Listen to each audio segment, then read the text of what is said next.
I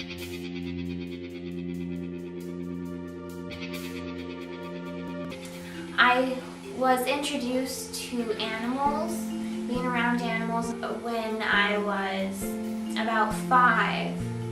And so I was deeply involved in growing animals in the city. I live in the city.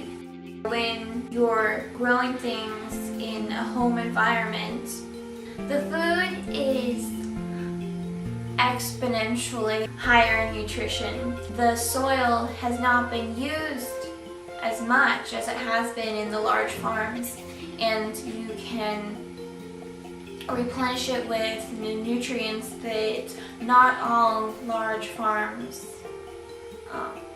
put into their soil. I think that raising the animals and raising your food does give you an understanding of life that you wouldn't have otherwise.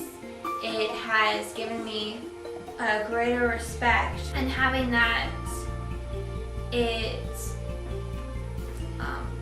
enhances my life to have that consideration of other things. We can learn to grow our own food. It's very important for us to learn this so that we can support ourselves.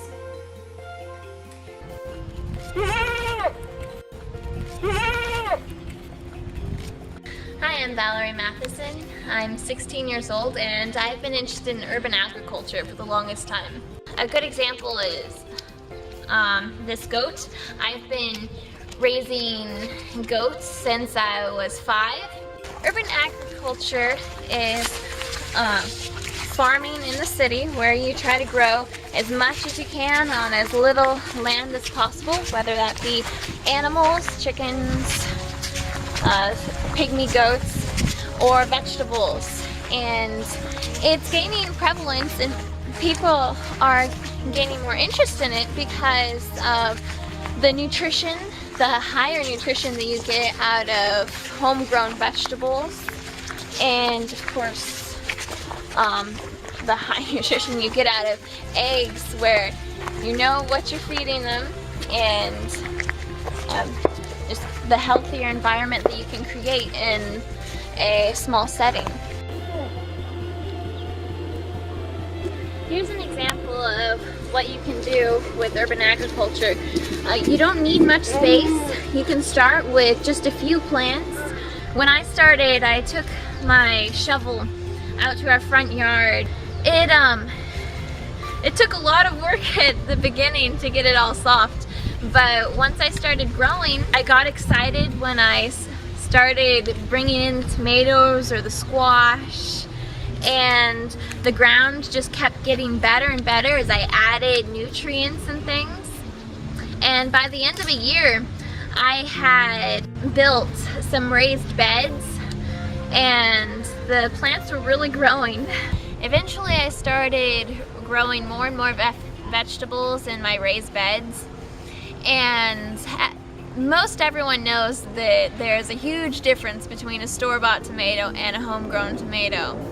The homegrown tomato tastes exponentially better, and that expands to all other varieties as well.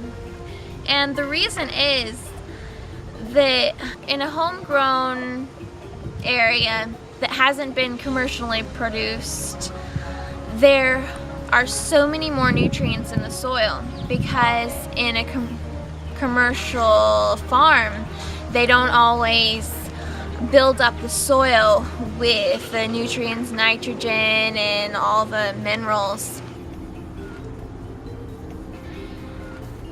When it comes to animals, it's the same exact thing.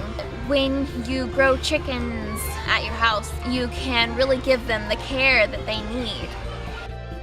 Regarding my goats, I've had access to little city farm, and that's where I started, that's where I learned, and I was educated about my goats, and this is another great opportunity for city farmers to raise livestock.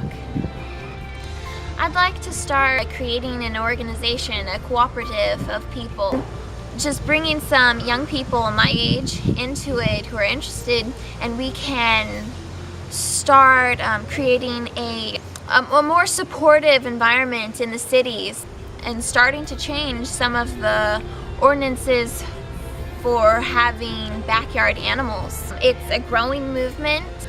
When we bring it together with a cooperative, it will be amazing what it'll bring to people in the city.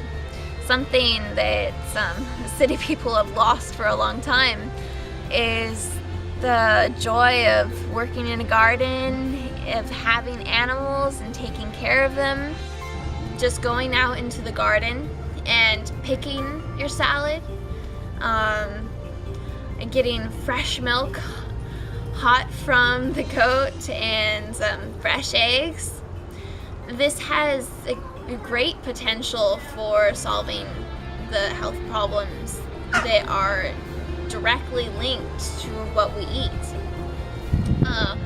I'm extremely excited for what's going to start happening as people get involved with urban agriculture.